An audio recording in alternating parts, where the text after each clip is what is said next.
আসসালামু আলাইকুম গাইস, সবাই কেমন আছো? আশা করি সবাই ভালো আছো। তো আজকে তোমাদের জন্য আরও একটি নিউ ব্লগ নিয়ে হাজির হয়ে গেলাম। তো আমার আজকের ব্লগটি হচ্ছে travel blog, Comilla to Akhaura. তো আমি বাড়ি যাওয়ার উদ্দেশ্যে রওনা হয়েছি। তো সবাই আমার পুরো ভিডিওটি দেখতে থাকুন আর আমার পাশেই থাকুন। তো এখন আমরা আসছি কুমিল্লা বিশ্ব রুট। এই তো পুরো বিশ্ব রুটটা দেখানোর চেষ্টা করব।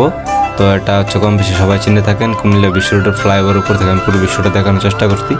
তো এখন আমরা কুমিল্লা বিশ্ব রুট থেকে কান্দিরপাড় যাওয়ার উদ্দেশ্যে রওনা হয়েছি, যেহেতু আমরা শাসনগাছা দিয়ে আখাউড়া যাব। তো আমরা এই তো চলে আসলাম কান্দিরপাড়। এটা হচ্ছে কান্দিরপাড় মোড়, 4 রাস্তার মোড় কান্দিরপাড়। তো এখন আমরা কান্দিরপাড় থেকে রওনা হয়ে গেলাম কুমিল্লা শাসনগাছা। যেহেতু আমরা রেলপথে দিয়ে বাড়িতে যাব, তো তার জন্য আমরা শাসনগাছা যেতেছি।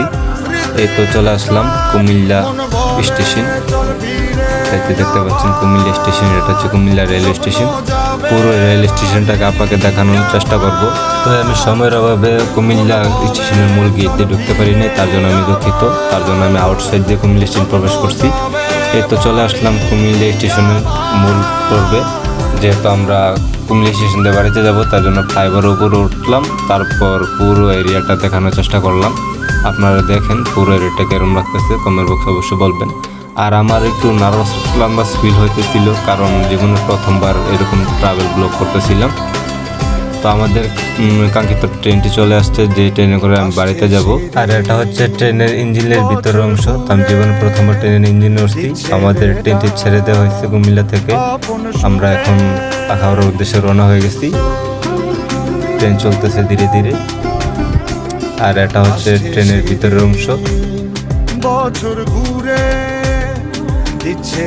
এখন আমাদের ট্রেনটি ফুল স্পিডে চলতেছে, যেহেতু ডাইরেক্ট ট্রেন। তো সেহেতু আমরা আখাউড়ার উদ্দেশ্যে রওনা হয়ে গেছি। তো আমাদের ট্রেনটি অনেক গতিতে চলতেছে।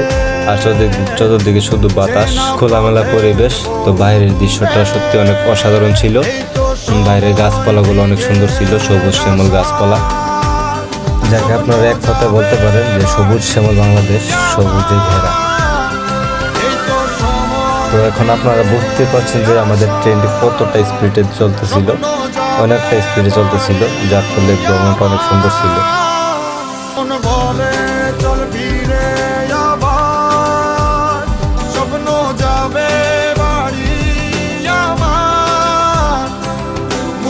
তো এখন আপনারা সামনের অংশটা দেখতে থাকুন যে কতটা স্পিডে ট্রেনে চলতেছে। আর সামনে গ্লাসের মধ্যে যে গ্রিলটা দেওয়া আছে, ওইটা যদি না থাকতো তাহলে হয়তো ভিডিওটা আর একটু সুন্দর হইতো। তো এটা তাদের সেফটির জন্য তারা দিয়ে রাখছে, তবে যাক ব্যাপার না, আলহামদুলিল্লাহ।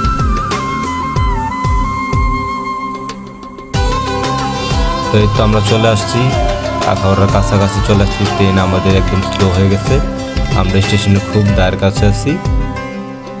এই তো আমরা ট্রেন থেকে নামলাম, মাত্র ইঞ্জিন থেকে নামলাম। এই তো পুরো রেল স্টেশনটা দেখানোর চেষ্টা করবো ইনশাল্লাহ। তো এখন আপনারা দেখতে পাচ্ছেন এখানে যত যাত্রী আছে সবাই মাত্র ট্রেন থেকে নামছে। আর এটা হচ্ছে আমাদের আখাউড়া স্টেশন, পুরো আখাউড়া স্টেশনটা দেখানোর চেষ্টা করবো।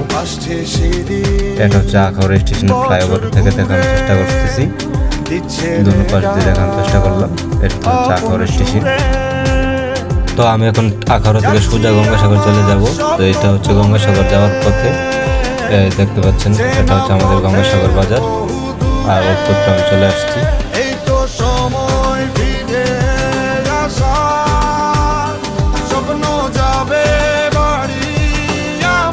এটা হচ্ছে আমাদের গঙ্গাসাগর রেল স্টেশন সংলগ্ন আমার বাড়ি যাওয়ার পথে। এই যে আমার পিছনে একটা দিঘি দেখতেছেন, বিশাল বড়। এটা এখন মোটামুটি পানি কম, দেখতে পাচ্ছেন বিশাল বড়।